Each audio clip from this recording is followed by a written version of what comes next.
Bonjour à tous, ravi de vous retrouver pour ce nouveau numéro de Dimanche en politique. Mon invité cette semaine est Benoît Biteau, eurodéputé écologiste. Bonjour. Bonjour à vous. Nous avons une petite demi-heure, Benoît Biteau, pour parler de la réforme de la PAC, des bassines, des néonicotinoïdes et des prochains rendez-vous électoraux. Mais avant, j'aimerais, s'il vous plaît, avoir votre avis sur les propos, l'allocution d'Emmanuel Macron mercredi soir concernant l'installation du couvre-feu pour 20 millions de Français et puis plus globalement sur la gestion de la crise liée au coronavirus. Est-ce qu'il vous a convaincu, Emmanuel Macron ?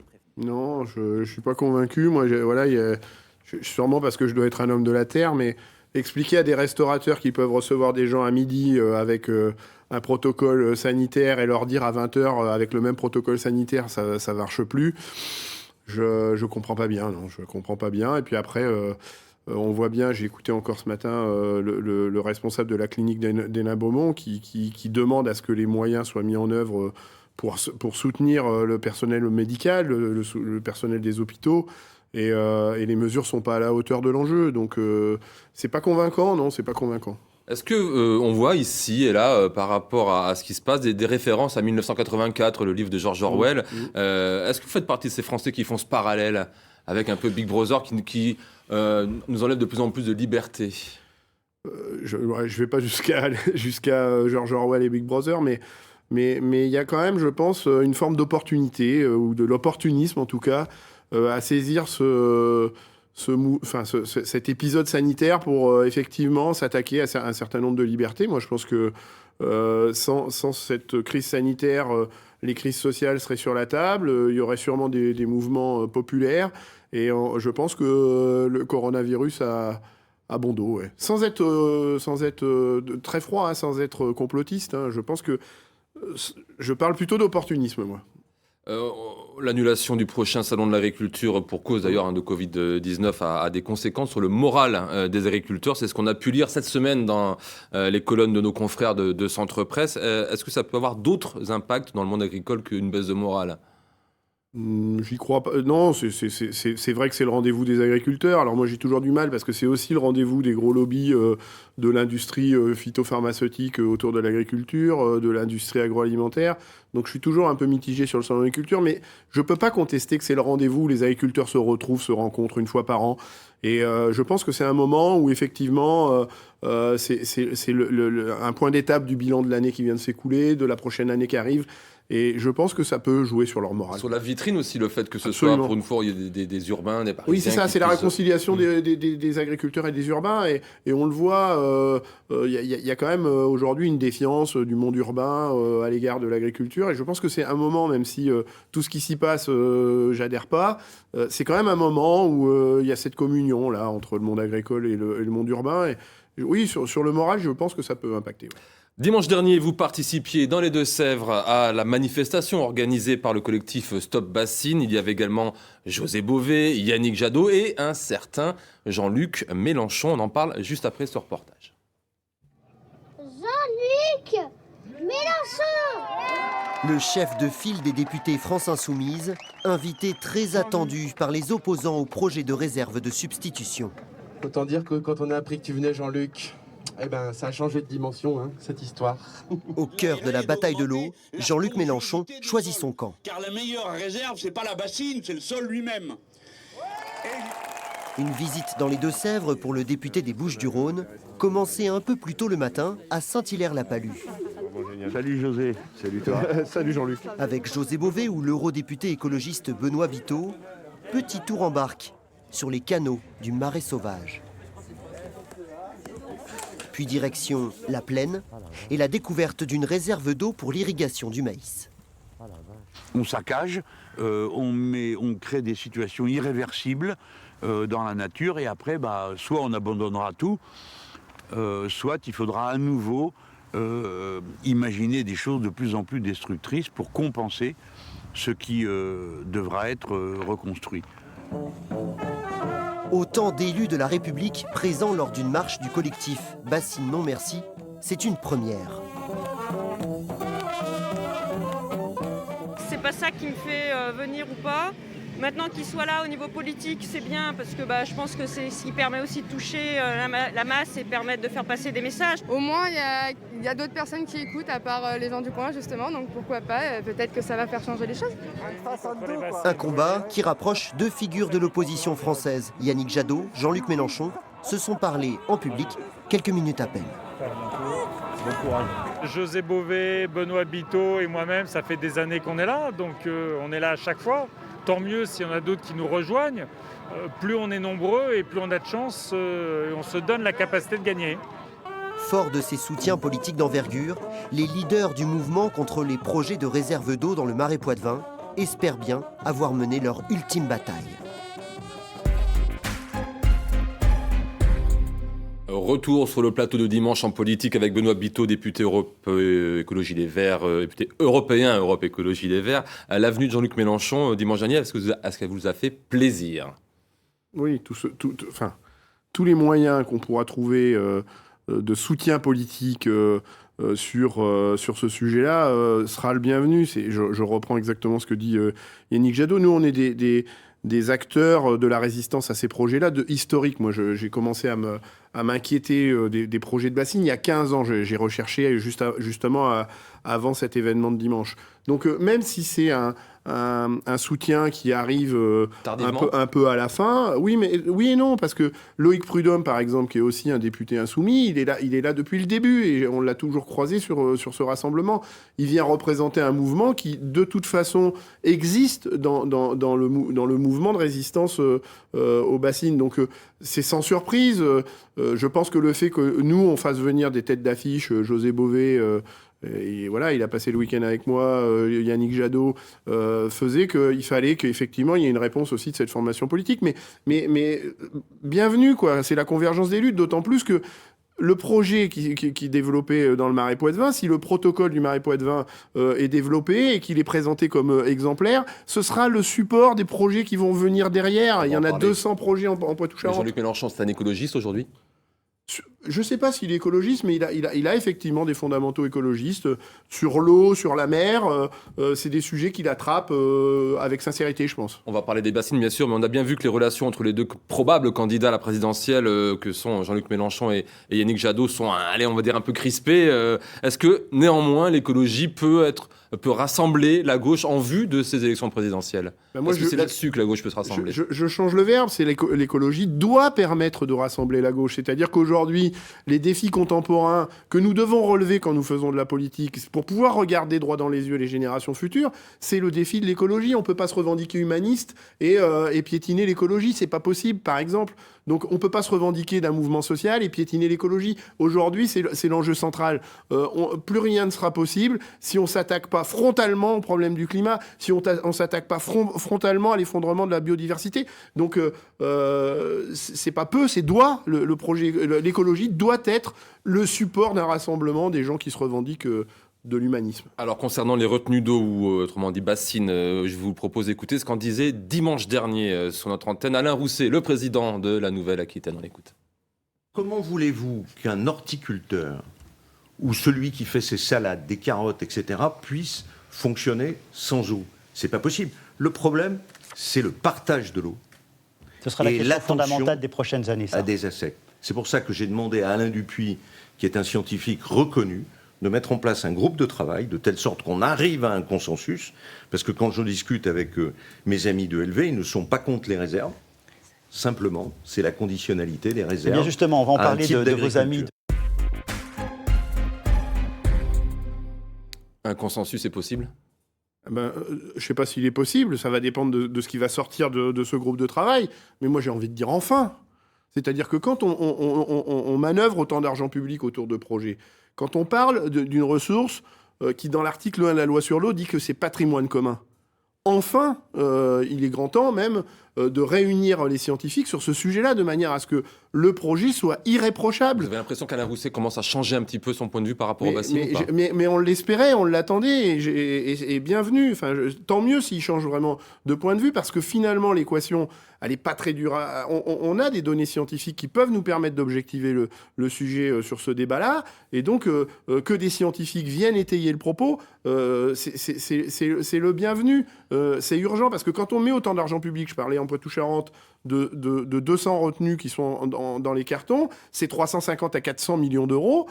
C'est énorme. Si on mettait ces 350 à 400 millions d'euros pour accompagner l'émergence d'une agriculture plus résiliente, on s'adresse à tous les agriculteurs. Et quand Alain Rousset dit pour faire pousser des laitues ou des salades ou des carottes, on a besoin d'eau, mais bien sûr qu'on a besoin d'eau. Et c'est là où il a raison quand il dit que les écologistes ne sont pas contre l'irrigation. Faut arrêter avec ce Vous voulez un moratoire, hein, on est bien Oui, d'accord. on n'est pas contre le stockage de l'eau, on doit la partager. Et Alain Rousset dit régulièrement, on ne peut pas faire d'agriculture sans eau. Moi, je lui dis chiche. Aujourd'hui, les retenues de substitution s'adressent à moins de 10% des agriculteurs. Donc, on doit imaginer du stockage de l'eau, de l'accès à l'eau, pour effectivement arroser des tomates, des carottes ou des laitues, mais qui s'adressent, ou en tout cas, autour de la table, sont 100% des agriculteurs. L'eau, c'est le véritable enjeu français et même régional des années à venir.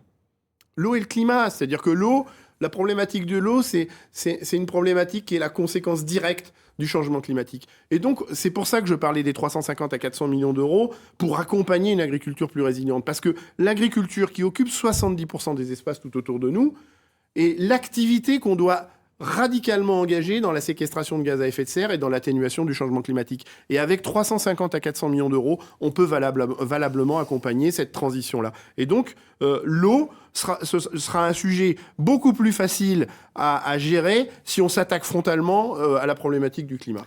Regardez ce que dit Alain Dupuis, hydrogéologue à l'INRA de Bordeaux. Il y aura des sacrifices, des compromis, une acceptation sociétale. Aucune partie ne se réserve l'eau pour son propre usage. Il y a des endroits où l'on aura des renoncements.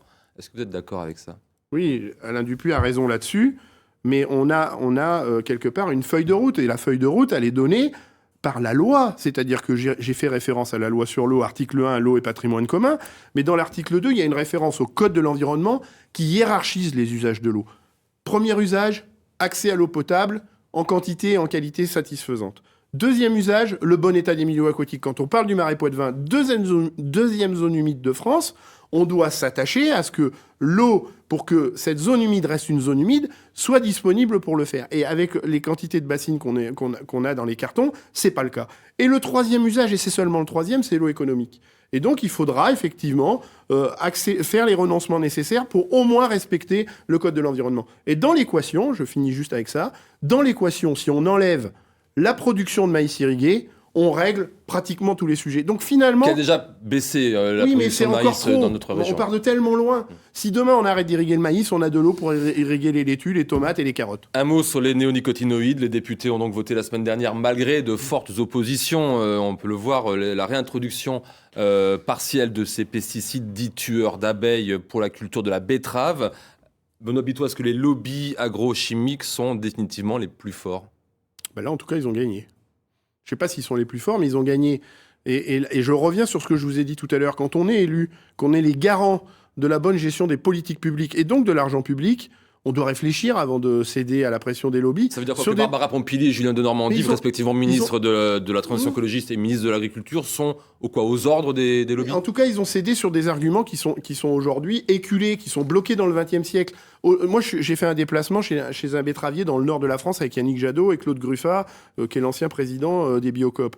On est allé voir un agriculteur qui est en agriculture biologique et qui produit de la betterave. Et pourquoi il arrive à produire de la betterave sans néonicotinoïdes et sans avoir de jaunisse, donc pas de pucerons ? C'est parce qu'il a recréé un écosystème agricole qui fait que, parce qu'il n'utilise pas de pesticides, il n'a pas tué non plus les prédateurs du puceron.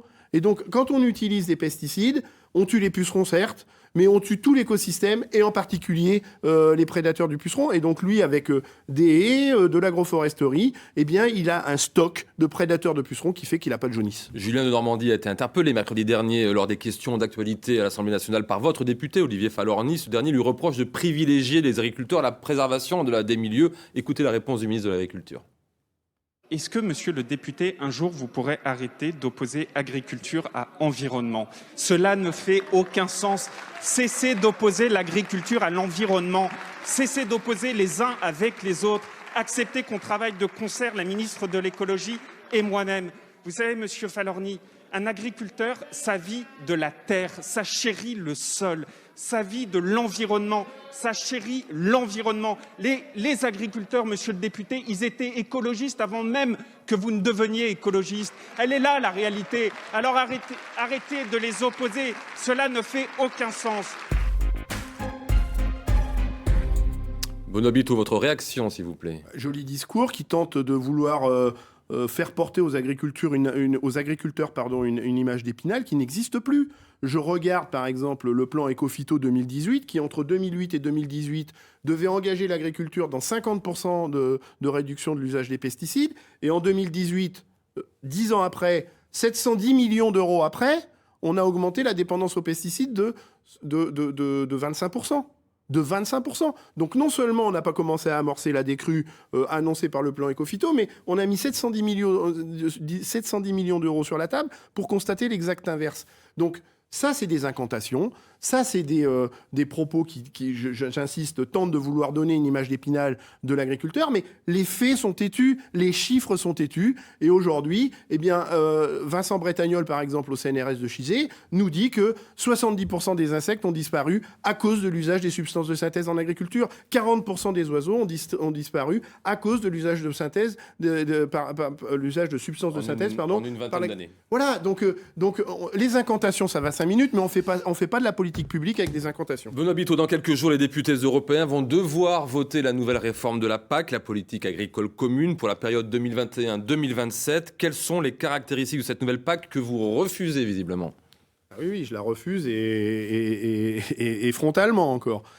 Tout simplement. On dit que ça sera plus vers le bio, plus vers la protection de l'environnement. C'est pas vrai, puisqu'il n'y a pas d'éléments nouveaux dans cette PAC. C'est-à-dire que moi, j'ai du mal avec le mot nouvelle PAC. C'est-à-dire que cette PAC-là n'est que le prolongement de la PAC qu'on connaît depuis trop longtemps, qui a entraîné la disparition de 50% des agriculteurs en 20 ans, qui fait qu'aujourd'hui, un tiers des agriculteurs vivent avec moins de 350 € par mois, qu'un agriculteur sur 5 ne se dégage pas de revenus, qu'un se suicide pas tous les jours. Et on continue sur ce modèle-là, c'est-à-dire qu'il n'y a pas de volonté de redistribution de la PAC pour satisfaire, par exemple, le Green Deal. C'est-à-dire que le socle, les fondations du mandat d'Ursula von der Leyen, présidente de la Commission, c'est le Green Deal. On a voté l'état d'urgence climatique en décembre 2019. On a accepté le Green Deal. On a la Commission, qui est l'auteur de cette très mauvaise PAC, nous propose une stratégie de la ferme à la fourchette, une stratégie de la biodiversité. On vient de voter la feuille de route pour le climat et on a la PAC qui représente 30%, presque 40% d'ailleurs, du budget total de l'Union européenne, qui est la dernière politique intégrée de l'Union européenne, qui est la plus grosse politique de l'Union européenne, qui télescope ces ambitions-là. Parce qu'avec cette PAC-là, les objectifs d'une Green Deal, 25% de bio en 2030, on ne les atteindra pas. Réduction de 50% des pesticides en 2030, on ne les atteindra pas. Les primes en faveur de l'effort pour l'environnement mais non, on avait le verdissement qui représentait 30% du premier pilier, je ne veux pas être trop technique. Aujourd'hui, on a changé le nom, ça s'appelle plus verdissement, ça s'appelle EcoScheme, un anglicisme nouveau, mais c'est toujours 30%. On va parler de ce qui fâche, c'est bien sûr l'argent. Le 21 juillet, les leaders européens se sont enfin donc mis d'accord sur le prochain CFP, le cadre financier pluriannuel, donc 2021-2027. Selon le budget européen des 7 prochaines années, les dépenses totales de la PAC seront de 336 milliards d'euros, soit environ 46 milliards d'euros de moins par rapport au programme précédent de 2014-2020. Et avec 9 milliards d'euros, toujours à peu près par an, sur cette même période, la France est toujours le premier bénéficiaire de cette PAC. Quelles seront les répercussions de cette baisse à venir, donc de 46 milliards d'euros sur 7 ans, sur 6 ans, sur les agriculteurs français? Bien, c'est exactement Très concrètement. C'est exactement ce que je viens de dire, c'est-à-dire que le grand perdant de la réduction de ce budget, c'est ce qu'on appelle le second pilier de la PAC, c'est-à-dire la partie budgétaire de la PAC qui sert à financer l'indemnité compensatrice au handicap naturel qu'on a enlevé aux agriculteurs, aux éleveurs des Deux-Sèvres il y a 3 ans maintenant. C'est le budget qui permet de soutenir le développement de l'agriculture biologique. Donc on voit bien par cette illustration, et merci de me l'avoir rappelé, qu'il n'y a pas de réelle volonté à satisfaire les enjeux du Green Deal. Alors qu'on a une enveloppe colossale qui est le premier Donc pilier. c'est quoi, c'est de la com? C'est que vous dites que c'est pour le moment, le Green Deal, c'est que de la com, il n'y a rien derrière. En tout cas, c'est pas mieux que la copie dont on vient de vivre la génération. C'est-à-dire que là, on avait 30% sur le verdissement, on a 30% sur les éco-schemes, et on a un second pilier qui est dédié au verdissement de l'agriculture, qui est revu à la baisse. Donc factuellement, je vois pas comment on peut se satisfaire de cette PAC et la revendiquer plus verte que celle d'avant. C'est d'ailleurs pour ça qu'on a déposé un amendement de rejet. C'est-à-dire que la première étape, le premier vote qui aura lieu lundi ou mardi sur la PAC, c'est un amendement de rejet que j'ai sollicité auprès de la formation politique dans laquelle je siège, qui a été donc déposé par les Verts et soutenu par une quarantaine d'autres députés au-delà des Verts. Alors, les spécialistes agricoles disent qu'on va aussi vers une artificialisation des modes de production, avec par exemple l'emploi de drones, des technologies nouvelles de pointe. Vous êtes d'accord avec ça? On est moins le pied dans la terre, j'allais dire? Alors effectivement, dans le second pilier dont on vient de discuter et qui est victime... L'Allemagne pousse beaucoup là-dessus. Oui, bien sûr, mais pas que. L'Italie, l'Espagne.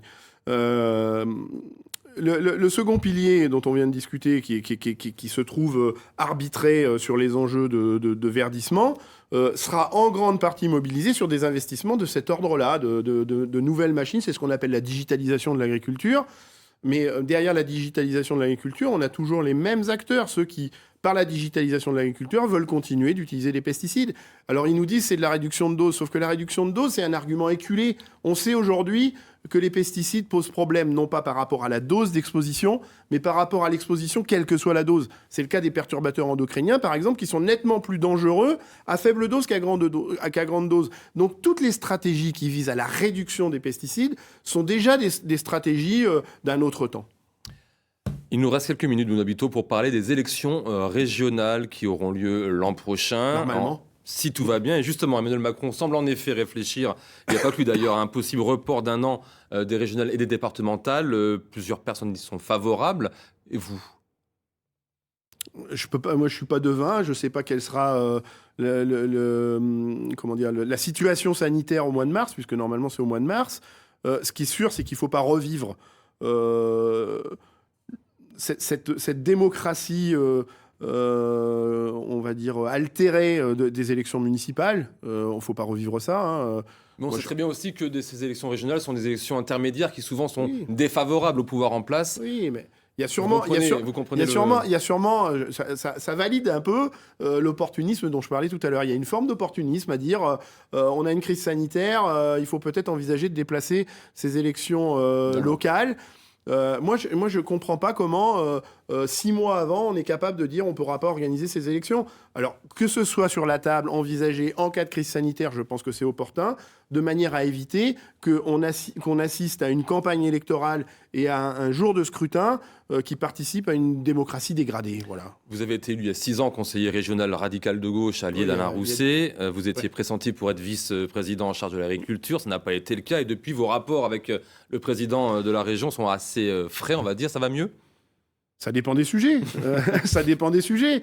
Mais effectivement, le fait que une vice-présidence n'ait pas été donnée aux radicaux de gauche, qui étaient les alliés de premier tour d'Alain Rousset, n'était pas conforme à l'accord que nous avions passé.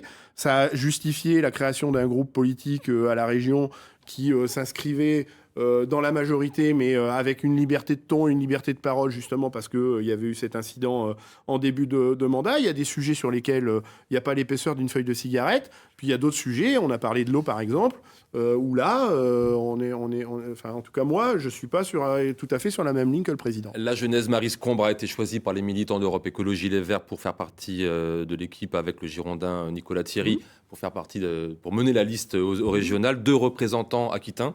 Est-ce que c'est un bon message pour les anciennes régions Poitou-Charentes et Limousin ? Je suis pas sûr que ce soit un message complètement décalé. Il faut regarder aussi le profil de ces candidats. Et c'est des candidats, on a besoin de candidats combatifs. Et force est de constater, à la lumière Donc c'est le bon choix. Oui, pour moi, c'est un choix qui se défend. On va justement écouter Marie Scombre, qui était avec Nicolas Thierry vendredi à Poitiers en compagnie de Noël Mamère et de Léonore Monconduit pour présenter la stratégie d'Europe Écologie Les Verts en vue de ces régionales. Je vous propose d'écouter la numéro 2 de la liste écologiste. Notre stratégie est basée sur un renouvellement, un renouveau politique à l'image de ce qui se passe ou de ce qui s'est passé à Poitiers. C'est pour ça que nous sommes ravis d'être ici aujourd'hui.